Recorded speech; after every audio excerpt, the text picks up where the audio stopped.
دا شیطان راغی، شیطان ابلیس دی راغی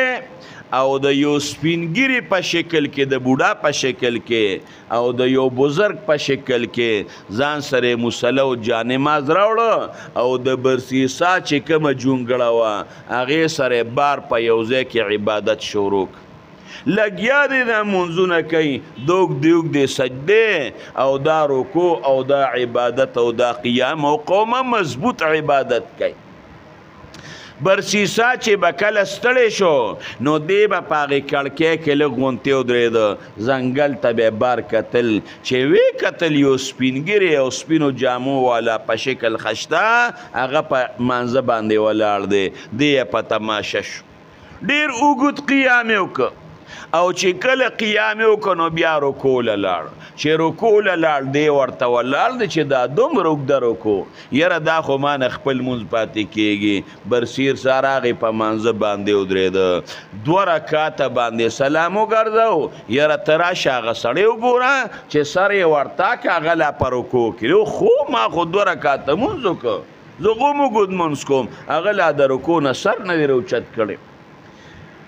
چې بیا یو 2 رکاته وکړل نو چې بیا سر ورته که هغه په قومه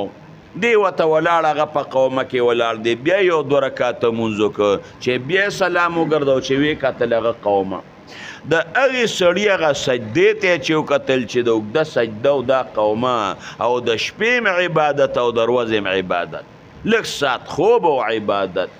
برسیسا د هغه عبادت ته پسقېده چې ما وی که عبادت کو خو زه کوم، دا خو زما نه ډېر زیات عبادت ګزار دی. او چې کوم انسان تقوادار یو دیندار وي د الله شان دی، د نیک انسان په زړه کې به هغه سره محبت وي خو نیکان یادوم. ګورئ برسیسا ورسره مینه پیدا شو، یو ورځ عبادت کوي، بل ورځ عبادت کوي، بل ورځ عبادت کوي، هفتې 2 هفتې پکې تېرې شوې، هغلته په ځمکه پروت دی، عبادت یو شانتې خپل کوي او دسته پاره دی بیا عبادت کوي. په دې کې باران شو یو څو هفتې پس،